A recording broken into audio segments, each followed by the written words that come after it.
Welcome to education की दुनिया subscribers, और जिन्होंने नहीं किया वो कर दिया। चल पढ़ा। दोस्तों, इस वीडियो में हम पढ़ेंगे साइंस का केमिस्ट्री का चैप्टर 1 जो है जिसका नाम है केमिकल रिएक्शन।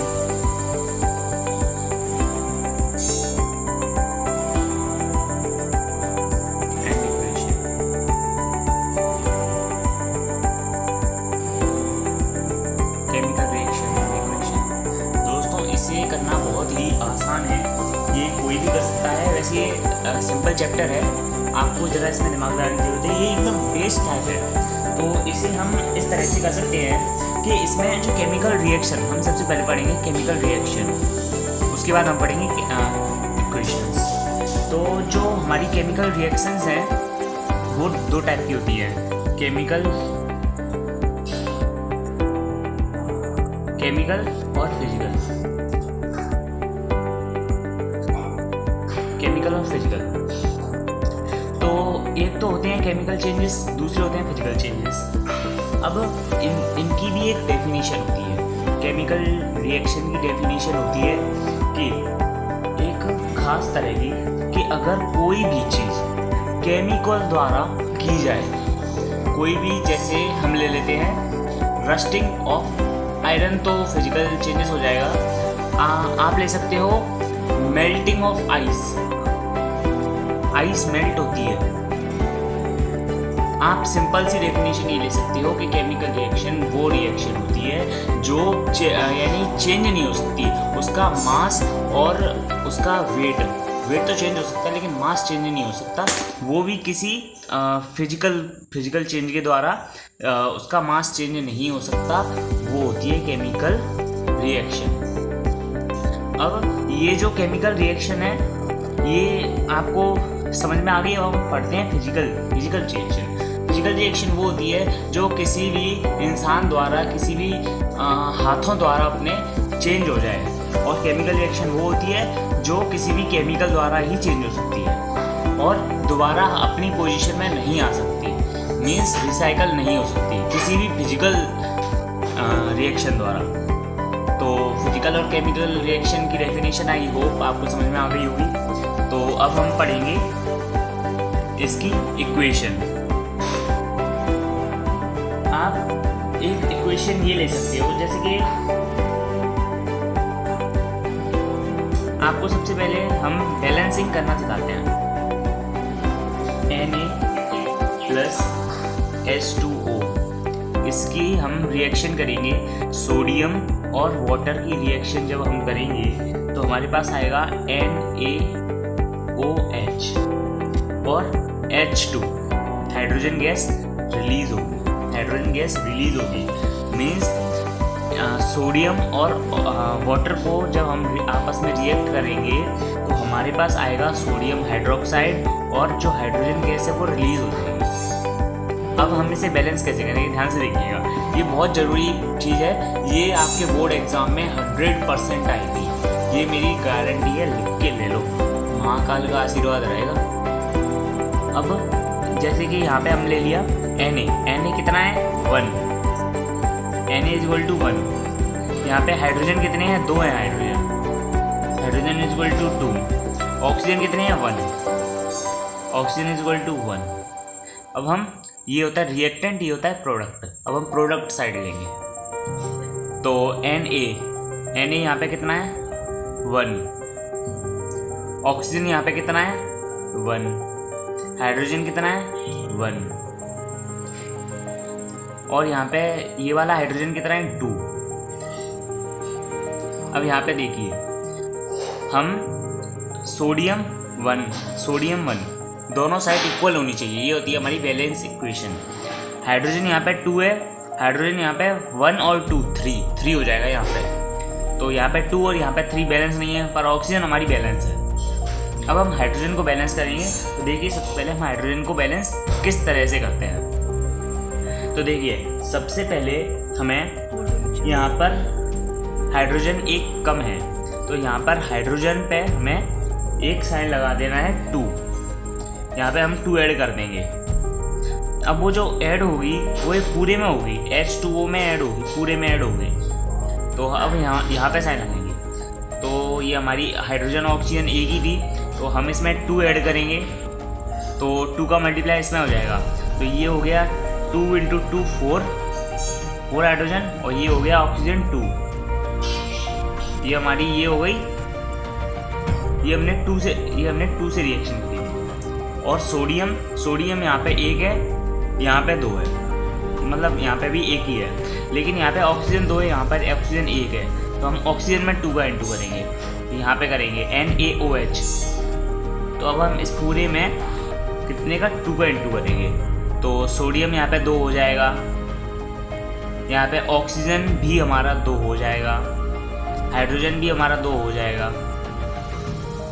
2 हो जाएगा। अब ये हमने 2 से N2 किया है। अब देखिए हमारा क्या क्या इक्वल है, ये जब तक हमारा सॉल्व नहीं हो जाता तब तक करते ही रहना। तो देखिए यहाँ पे हमारा हाइड्रोजन 4 है, यहाँ पे हाइड्रोजन अपना 2 है, लेकिन 2 और 2 4 हो गया, ये दोनों 4 हो गए, तो यहाँ पे 4 है। ऑक्सीजन और यहाँ पे 2 है, यहाँ पे 2 है। Na यहाँ पे 1 है, Na यहाँ पे 2 है। Na को इक्वल करेंगे तो यहाँ पे हम कर देंगे 2 का N2, तो ये हमारा हो जाएगा 2। यहाँ पे 2Na इक्वल H4 इक्वल, ये सब हमारा इक्वल हो गया। तो अब हम क्या करेंगे, Na के आगे 2 साइन लगाएंगे, हाइड्रोजन यहाँ पे भी 2 लगेगा, वाटर यहाँ पे 2 लगेगा, ये NaOH के आगे। अब एक बात और आपको सिखा दें, बहुत ही ज़रूरी चीज़ होती है ये, कि जो 2 का N2 हम करते हैं स्टार्टिंग में, किसी भी संख्या का N2 करते हैं, ये देखिए यहाँ पे, इसका हम N2 किसी भी चीज़ से करें, मतलब इसका जो N2 होता है वो पूरे से होता है, पूरे से, ये नहीं कि एक ही से हो, इसका N2 एक से नहीं पूरे से होता है। और देखिए जैसे कि यहाँ पे हमने ऑक्सीजन के आगे 3 लगा दिया, ऑक्सीजन के आगे 3 लगा दिया, तो केवल वो ऑक्सीजन की ही 3 होगी। आप समझ रहे हैं, 2 का N2 इस पूरे में होता है। अगर इसके देखो इस हाइड्रोजन के पीछे 2 लगाया तो ये हाइड्रोजन 2 हो गया, ऑक्सीजन 2 नहीं होगा। और एक ख़ास बात और, ये 2 का N2 अगर यहाँ पर ये ब्रैकेट है और यहाँ पर ये 2 है, तो ये 2 का N2 इस 2 में भी होगा। समझ रहे हैं आप, इस 2 का N2 इस 2 में भी होगा, तो इस बात का खास ध्यान रखना। तो ये हमारी इक्वेशन बैलेंस करना आ गई है। I hope you understand. अगर आपको ये इक्वेशन समझ में नहीं आई तो आप मुझे बताइए, बैलेंस इक्वेशन के ऊपर मैं एक अलग से वीडियो बनाऊंगा और आपको उसमें एकदम डिटेल में सब कुछ समझा दूंगा। तो हमारी इक्वेशन बैलेंस करना आ गया है हमें, तो इसके बाद अब हम करेंगे। और दोस्तों बेसिकली इस चैप्टर में हमारे 4 पॉइंट्स हैं। पहला पॉइंट है केमिकल रिएक्शन,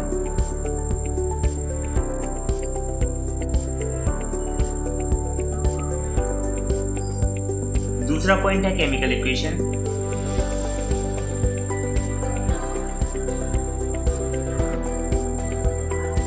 तीसरा पॉइंट है टाइप ऑफ,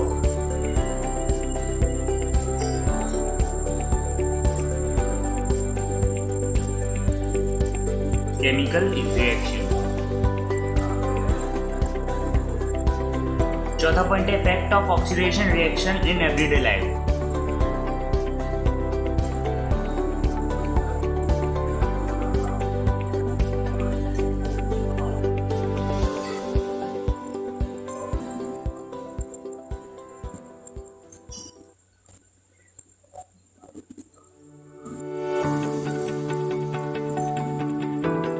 ये हमारे 4 पॉइंट हैं।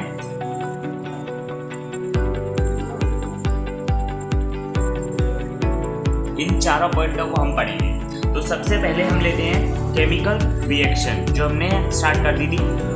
तो इसे हम लेंगे सबसे पहले केमिकल रिएक्शन को।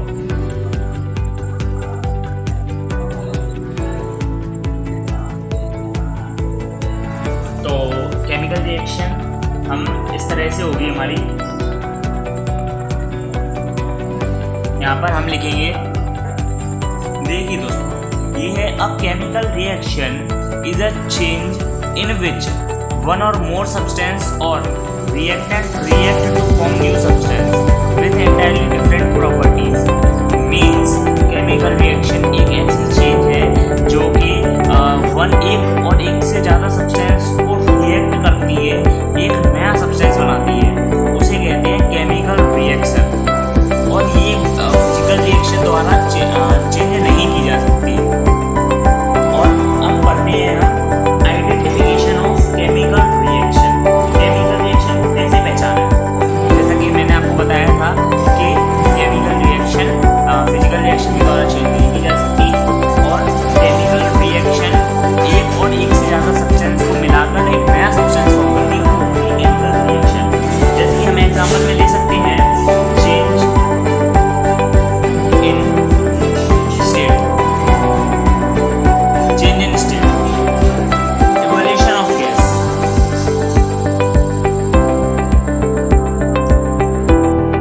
ये हमारा आइडेंटिफिकेशन ऑफ केमिकल रिएक्शन जो होती है चेंज इन स्टेट। अगर कोई स्टेट में चेंज हो, जैसे कि सॉलिड से लिक्विड, लिक्विड से गैस, गैस से लिक्विड, गैस से सॉलिड, इस तरह से कोई भी स्टेट में चेंज हो तो वो होती है चेंज इन स्टेट। ये भी हमारी केमिकल रिएक्शन में ही आती है। दूसरी आती है हमारी evolution of gas. Evolution means कोई भी गैस वेपर के फॉर्म में हो जाए, वो होती है evolution of gas. Change in colour, colour change हो जाए। चेंज इन टेम्परेचर, तापमान बढ़ जाए उसका या फिर तापमान कम हो जाए। फॉर्मेशन ऑफ अ प्रेसिपिटेट, एक प्रेसिपिटेट जो होती है वो क्रिएट हो जाए, वो होती है आइडेंटिफिकेशन ऑफ केमिकल रिएक्शन। इससे हम इन पांचों चीज़ों से हम केमिकल रिएक्शन को पहचान सकते हैं। ये आपके क्वेश्चन में आ सकता है, इसे ध्यान से पढ़िएगा। नेक्स्ट हमारा टॉपिक आता है केमिकल इक्वेशन। अब इस केमिकल इक्वेशन की डेफिनेशन है। A chemical equation is the symbolic representation of a chemical reaction. Chemical equation chemical reaction की एक symbolic representation होती है। अब हम जो एक एग्जांपल के साथ समझेंगे, एक एग्जांपल के साथ, जैसे मीथेन है। मीथेन का फॉर्मूला क्या होता है? CH4। Methane plus oxygen is equal to product होगा कार्बन डाइऑक्साइड प्लस वाटर। ये हमारी होगी वर्ड इक्वेशन। ये हमारी क्या हो गई?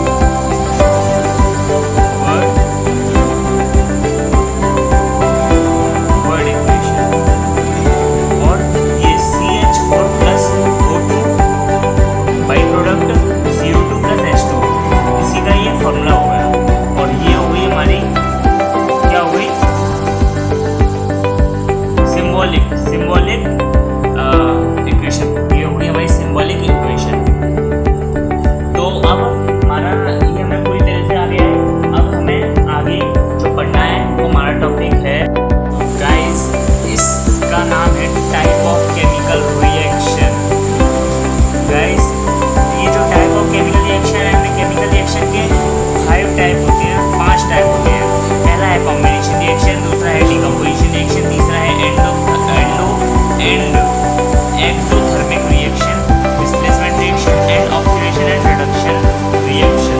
तो हम ये पांचों रिएक्शन पढ़ेंगे। सबसे पहले शुरुआत करते हैं कॉम्बिनेशन रिएक्शन से। इस कॉम्बिनेशन रिएक्शन का मतलब होता है a reaction in which 2 or more reactant combine to form a single product. इसका मतलब है ऐसा रिएक्शन जिसमें दो और दो से ज़्यादा रिएक्टेंट मिलके एक सिंगल प्रोडक्ट फॉर्म करते हैं, वो होता है कॉम्बिनेशन रिएक्शन। एग्जांपल में देख लीजिए, इससे आपको बिल्कुल समझ में आ जाएगा। CaO प्लस H2O, ये दो एक कंपाउंड है, एक दूसरा कंपाउंड है। ये दोनों कंपाउंड मिलके एक सिंगल प्रोडक्ट फॉर्म कर रहे हैं CaOH। CaO प्लस H2O यानी कैल्शियम ऑक्साइड प्लस वाटर मिलके क्या बनाता है? कैल्शियम हाइड्रोक्साइड, और इसमें से हीट रिलीज होती है। एक और एग्जांपल देख लीजिए, कार्बन और ऑक्सीजन दोनों मिलेंगे तो कार्बन डाइऑक्साइड फॉर्म होगा, यानी ये होगा अपना प्रोडक्ट। दो रिएक्टेंट मिलके एक प्रोडक्ट फॉर्म करते हैं, उसे कहते हैं कॉम्बिनेशन रिएक्शन। आई होप आपको कॉम्बिनेशन रिएक्शन अच्छी तरीके से आ गया होगा। अब हम नेक्स्ट टॉपिक पे आते हैं, जिसका नाम है डिकम्पोजिशन रिएक्शन। तो गाइस डिकम्पोजिशन रिएक्शन है a reaction in which a single reactant break down to form 2 or more product। इसमें ये है कि एक सिंगल रिएक्टेंट ब्रेक डाउन हो जाएगा, टूट जाएगा और दो प्रोडक्ट बनाएगा, दो या फिर दो से ज़्यादा प्रोडक्ट बनाएगा, वो होता है डिकम्पोजिशन रिएक्शन। ये कॉम्बिनेशन रिएक्शन का जस्ट अपोजिट होता है। जैसे कि अपन लोगों ने देखा था कॉम्बिनेशन रिएक्शन में दो रिएक्टेंट थे और मिलकर एक प्रोडक्ट बनाए थे, और इसमें मतलब एक रिएक्टेंट है और मिलकर दो प्रोडक्ट बना रहे हैं, वो होता है डिकम्पोजिशन रिएक्शन। डिकम्पोजिशन रिएक्शन की थ्री टाइप होती है, वो है thermal decomposition, electrolysis and photolysis. ये तीन इसके टाइप होते हैं।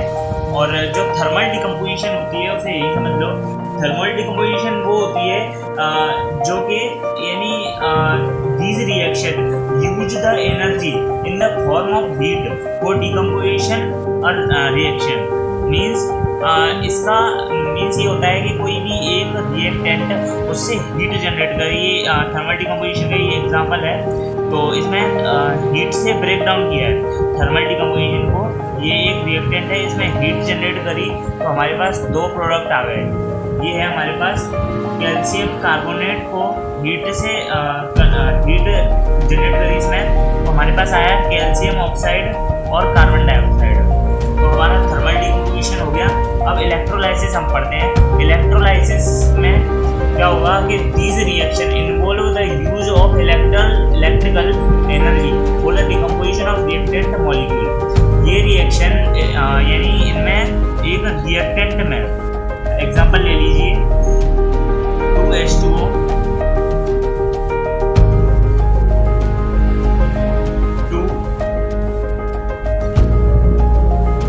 2 वाटर के मॉलिक्यूल्स, यानी इसमें हम इलेक्ट्रिसिटी जनरेट करेंगे। इलेक्ट्रिसिटी यानी वाटर में जब अपन लोग इलेक्ट्रिसिटी जनरेट करेंगे तो हमारा वो दो पार्ट में ब्रेक डाउन हो जाएगा। पहला होगा हाइड्रोजन, दूसरा होगा ऑक्सीजन। इसे बैलेंस करना भी हमने इसमें बता दिया है। तो इसे बैलेंस कैसे करते हैं आपको बताइए। अब हमारे पास एक तीसरा आता है जिसका नाम है फोटोलाइसिस। फोटोलाइसिस क्या होता है? These reaction involve the use of light energy for the purpose of decomposition reaction. ये रिएक्शन होती है लाइट एनर्जी, जो सनलाइट की एनर्जी आती है उससे होती है। इसके एग्जाम्पल देख लीजिए AgCl, सनलाइट आई, ब्रेक डाउन हुआ Ag और Cl में। तो AgCl का मतलब होता है सिल्वर क्लोराइड। वो हमने सनलाइट से किया तो हमारे पास आया सिल्वर और क्लोरीन सनलाइट से। तो ये होता है फोटोलाइसिस। ध्यान रखिए ये तीनों के एग्जांपल तीनों में ही आएंगे। और ये जो डिकम्पोजिशन रिएक्शन है बहुत ही महत्वपूर्ण रिएक्शन है। डिकम्पोजिशन रिएक्शन और डिस्प्लेसमेंट रिएक्शन और कंपोजिशन रिएक्शन। और सबसे ज़्यादा इम्पोर्टेंट है हमारे पास जो रिएक्शन है वो है ऑक्सीडेशन एंड रिडक्शन रिएक्शन। ये 100% आपके एग्जाम में आएगी। मेरे से लिख के ले लो आप, तो नहीं है तो नाम बता देना वैसे। हाँ, तो इसके बाद हमारे पास हम लेंगे अपना एक्सोथर्मिक एंड एंडोथर्मिक रिएक्शन। तो देखिए exothermic and endothermic reaction. Exothermic reaction वो होती है the reaction which are accompanied by the evolution of heat. मतलब रिएक्शन एक्सोथर्मिक रिएक्शन वो होती है जिसमें जो हीट बाहर रिलीज हो, बाहर जाए, रिलीज हो, उसे कहते हैं एक्सोथर्मिक। एंडोथर्मिक वो होती है जिसमें हीट अंदर आए, एब्जॉर्ब करे, वो होती है हीट या फिर इलेक्ट्रिसिटी भी एब्जॉर्ब करे, वो होती है एक्सोथर्मिक। एक्सो एक्सिट बाहर जाना, एंडो अंदर आना, इससे आप समझ सकते हो। और जो एक्सोथर्मिक रिएक्शन का एग्जांपल है वो है CH4+2O2। इसका हम प्रोडक्ट बनाएंगे तो क्या होगा CO2+2H2O और हीट बाहर निकलेगी।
लेता है और ऑक्सीजन बना के छोड़ देता है और कुछ पानी भी छोड़ देता है और अपने लिए ग्लूकोज रख लेता है।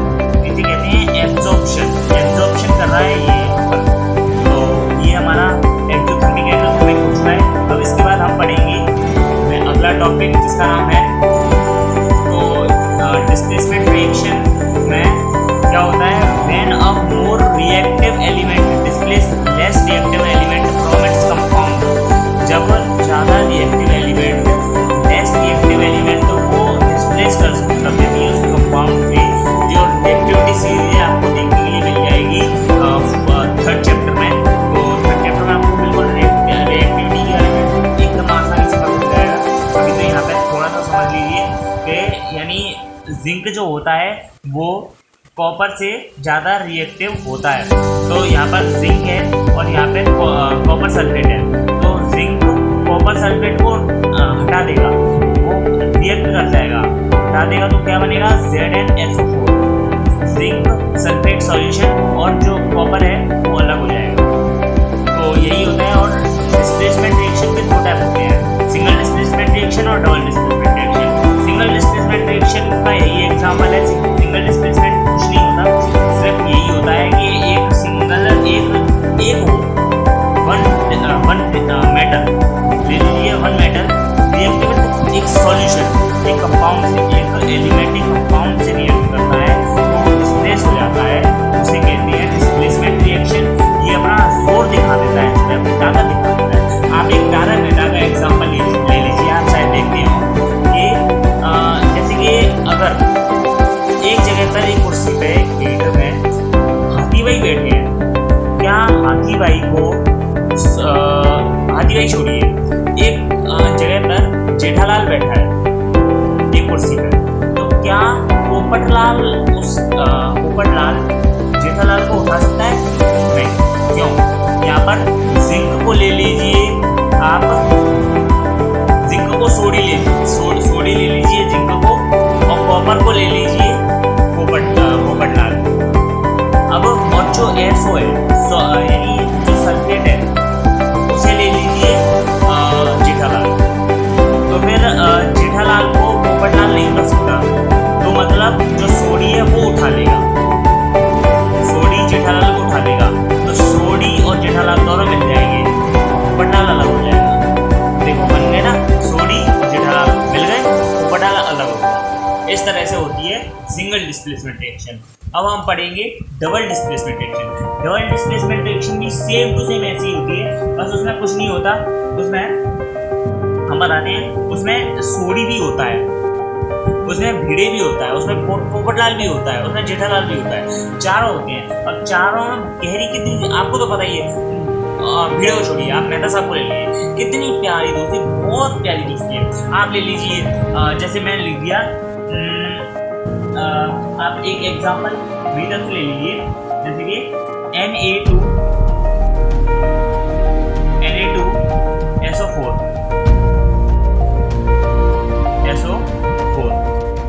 प्लस BaCl2,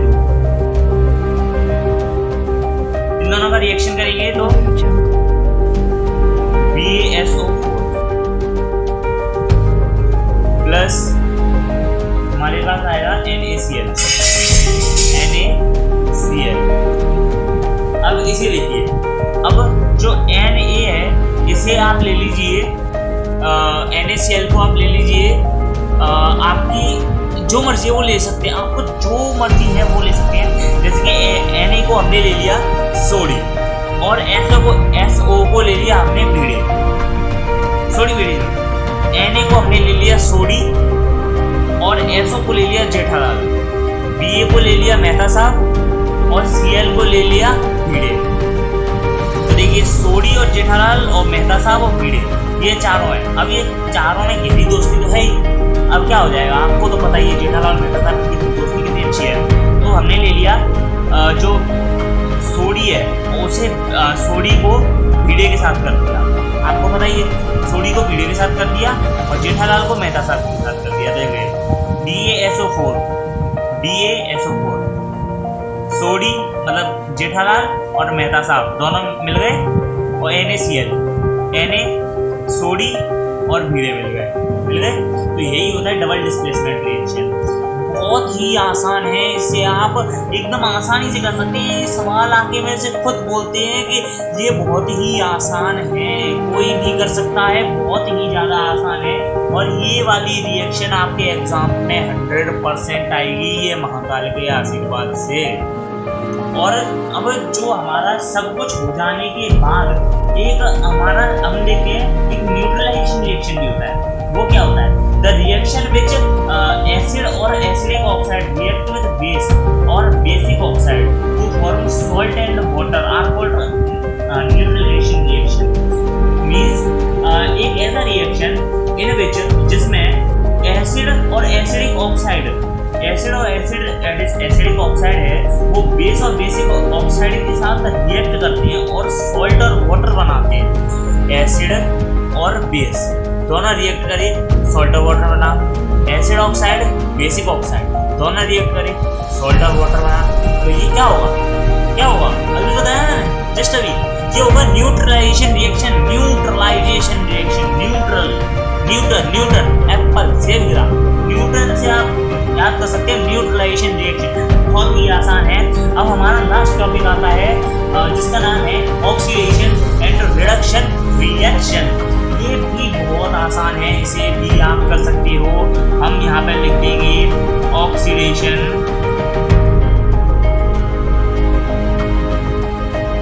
एंड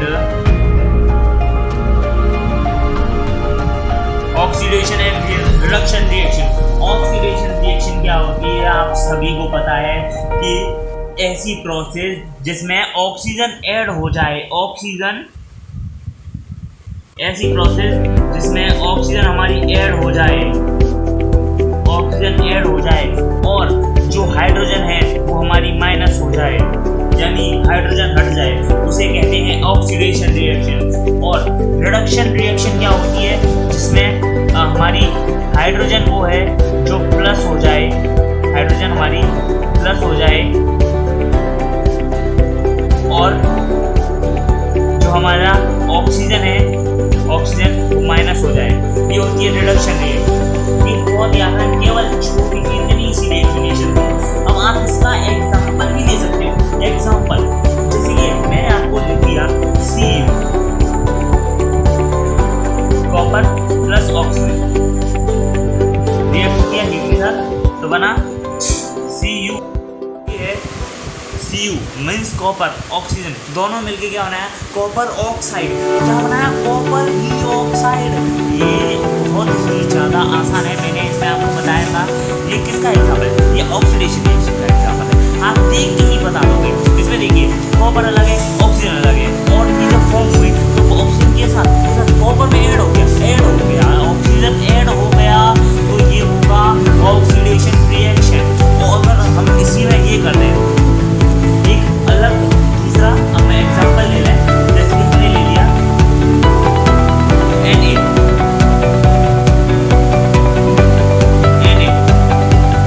और सॉरी ये इक्वेशन जो है ये बैलेंस की होगी। बैलेंस कैसे हो जाएगी?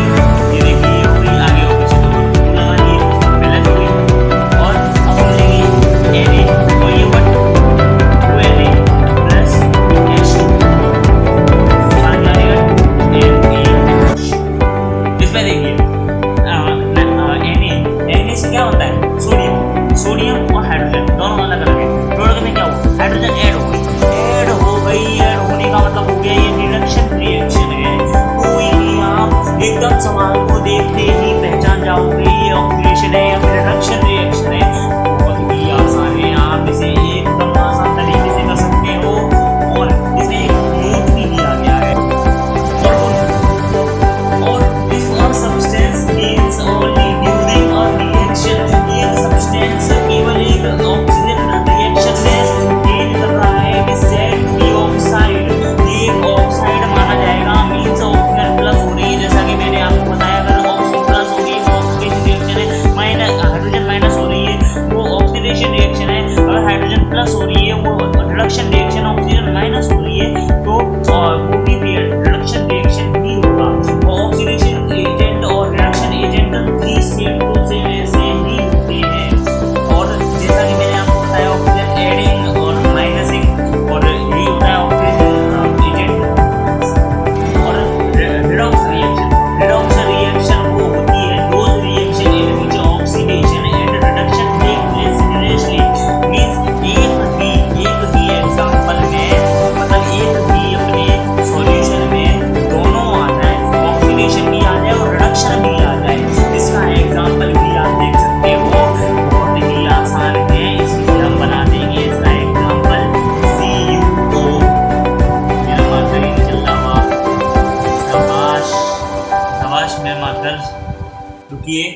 मैं ज़रा अपना दूसरा मार्कर लेके आता हूँ और ये हमारे दूसरे मार्कर भाई साहब भी आ गए हैं और ये काम कर रहा है CuO और प्लस H2 ले लेंगे तो हमारे पास आ जाएगा CuO नहीं आएगा, ये हम दूसरा एग्जाम्पल ले रहे हैं और ये हो जाएगा H2O और यहाँ पर जो बैलेंस है ये भी चेंज हो जाएगा और ये वाला हमारे पास एक एग्जाम्पल आ जाएगा हमारे रेडॉक्स रिएक्शन का। रेडॉक्स रिएक्शन में आपको कुछ नहीं करना है, इसमें दोनों दिए हैं, इसमें देखिए Cu और Cu, यहाँ पे देखिए इधर यहाँ पे ऑक्सीजन, यहाँ पे ऑक्सीजन प्लस है, यहाँ पे माइनस हो गई है, ऑक्सीजन है नहीं, यहाँ पे नहीं है, मीन्स यहाँ पे ऑक्सीजन माइनस हो गई तो इसे कहेंगे हम लोग रिडक्शन रिएक्शन, ऑक्सीजन चली गई और यहाँ पर हाइड्रोजन अलग है और यहाँ पे हाइड्रोजन प्लस हो गई ऑक्सीजन के साथ, तो ये क्या होगा, ये होगा हमारा oxidation reduction reaction, oxidation reaction होगा। हाइड्रोजन यहाँ पे अलग है तो हाइड्रोजन के साथ यहाँ पे ऑक्सीजन प्लस हो गई, क्या प्लस हुई है, ऑक्सीजन यहाँ से उठकर यहाँ पर आ गई, इससे प्लस हो गई तो ये हो गया अपना रिडक्शन रिएक्शन और ये हो गया अपना ऑक्सीडेशन रिएक्शन। कोई भी यहाँ पे देख के ही बता दोगे, देख के ही बता दोगे और आपको अगर बैलेंस करना नहीं आया है, ये बैलेंस करना सबसे ज़्यादा जरूरी है।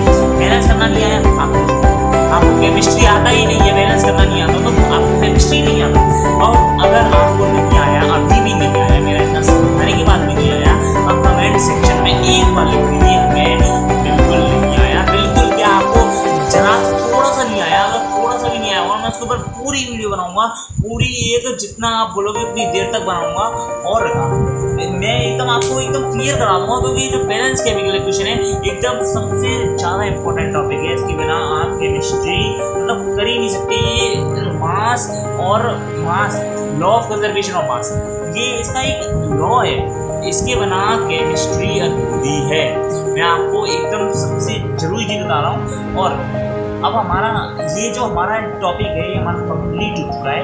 अब एक लास्ट एंड आखिरी टॉपिक आता है, पूरे चैप्टर का लास्ट टॉपिक है effect of oxidation reaction in everyday life.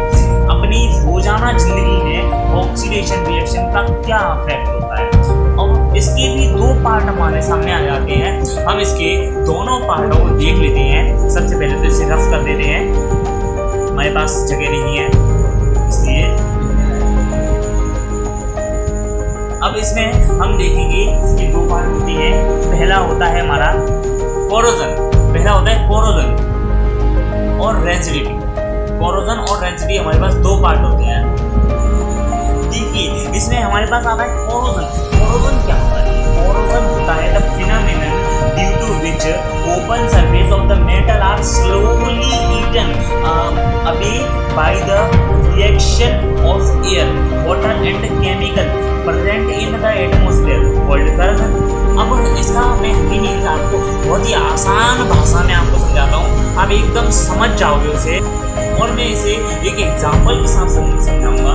आप एक जरा इमेजिन करिए, आपके पास एक लोहे का सरिया है। अब उस सरिये के चारों तरफ अगर आप उस सरिये को किसी बाहर जगह पर रख देते हैं, अब उसमें आपके पास हवा मिल गई, ऑक्सीजन मिल गई, उसे पानी मिल गया, कोई भी अगर केमिकल भी आ जाता है एटमॉस्फेयर का तो उसके ऊपर एक लेयर बन जाती है, आप उसे जंग कहते हैं, एक जंग कहते हैं, जंग उस लोहे को पूरा खराब कर देती है। तो यही होता है कोरोजन।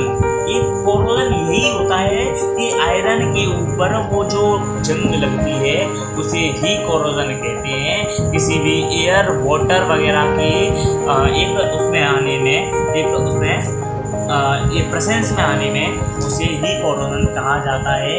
आप इसको एकदम ध्यान से समझ सकते हो दोस्तों। और इसके बाद हमारे पास आता है रेंसिडिटी। रेंसिडिटी क्या होता है? रेंसिडिटी होता है it is the process of slow oxidation of oil and fat.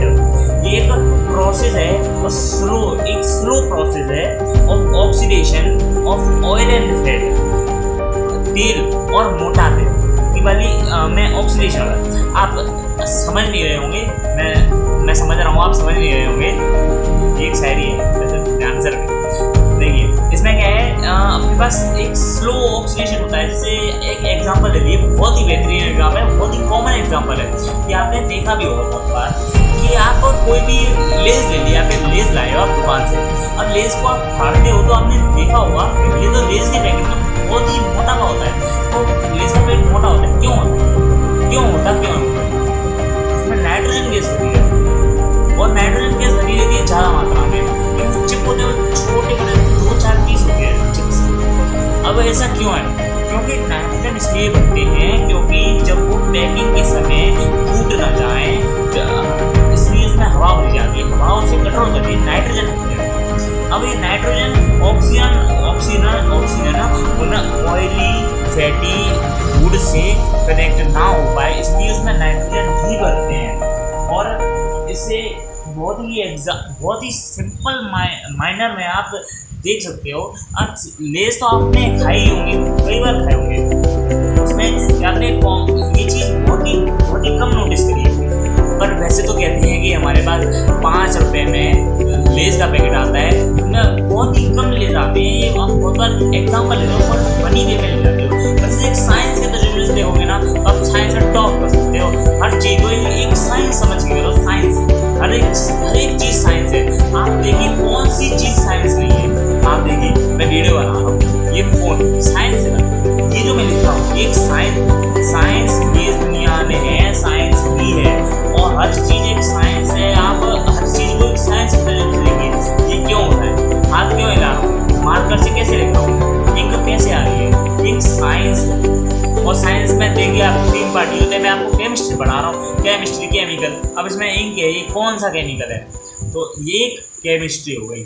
Physics, अगर मैं यहाँ से ऐसे लाइन ड्रॉ कर रहा हूँ तो कितने लैटिट्यूड लग गई है, कौन सा इसमें हाइपोटेन्यूज लग रहा है, कौन सा इसका फोर्स ऑफ अट्रैक्शन लग रहा है, कौन सा इसका फोर्स लग रहा है, और इस मार्कर का मास क्या है, ये हो गई आपकी फिजिक्स। और बायोलॉजी हो गई कि मैं अपने हाथ से लिख रहा हूँ, हाथ में इतना दर्द हो रहा है, कहाँ पर लैक्टिक एसिड प्रेजेंट हो रहा है, कहाँ से एसिड्स निकल रहे हैं, तो ये होता है अपना ब्लड कितनी तेजी से जा रही है, बायोलॉजी। अब देखिए इतनी छोटी सी चीज़ में आपको पूरी साइंस मिल गई, केमिस्ट्री फिजिक्स और बायोलॉजी। अब डेंसिटी मैं आपको यहाँ बता रहा था कि ये स्लो प्रोसेस होती है, और खाना अगर जो ऑयली फूड है वो ऑक्सीजन प्रेजेंस में आ गया तो एकदम सड़ जाता है, डिकी हो जाता है, और इसमें बदबू आने लगती है, बहुत ही ज़्यादा बदबू आने लगती है, तो कुछ बड़ा हो जाता है। इसका नहीं हुआ, चिप्स के पैकेट एकदम वैसा हो जाता है।